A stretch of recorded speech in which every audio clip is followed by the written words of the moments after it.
Welcome, my name is Colleen Tauke and I'm a sewing specialist at Fons & Porter. In this tutorial, we'll show you how to put together the block that's used in the quilt called Perfect Union.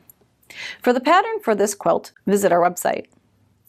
Okay, as we begin, we are going to be using 2.5-inch pre-cut strips, 5-inch pre-cut squares, and a continuous background fabric.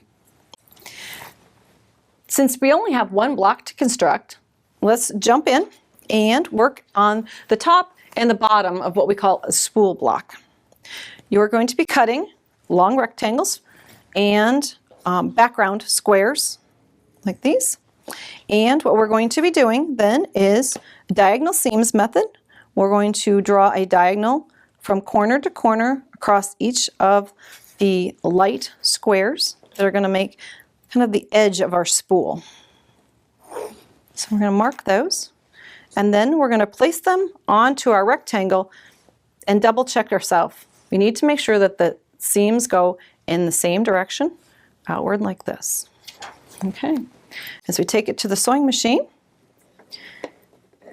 we're going to be sewing right on our marked line.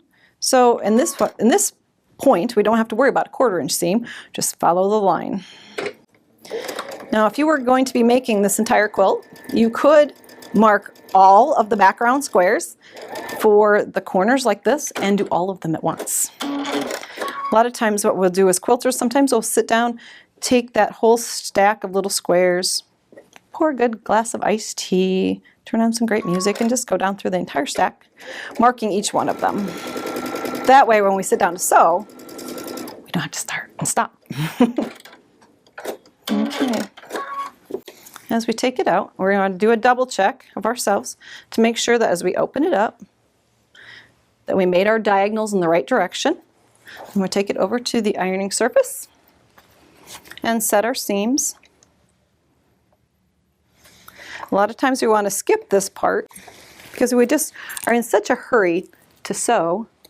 Pressing is half the battle. Okay.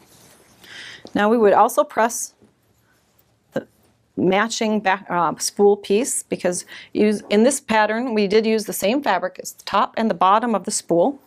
So we would have two like this, and all we have to do is turn the orientation and it will be the top and the bottom of our block. Now we can come in here, we can use a rotary cutter, but do remember we have scissors, so we can just simply come in and trim away the excess triangle underneath. And then we would be reducing the bulk. We would do that underneath of each of these diagonal seams, triangles, or squares. Now, we've got the top and the bottom created. We need the center of our spool. And this is a place where we'd pick out the thread part of our spool. And using one of your 5-inch squares, then we would come in with the background fabric like this. And then it's pretty much simple sewing. We're just going to put a 1/4-inch seam right here and here. So you've joined the center row, then you would just attach top and bottom and get your block. Now, if you look at the quilt behind me, you'll see that the quilt spool, or the spools in the quilt, aren't all oriented in the same direction.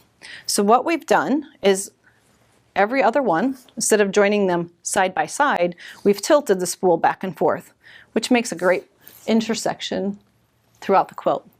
And then we simply finish the quilt with a dark blue binding. For more of our videos, visit our website. Thanks for joining me.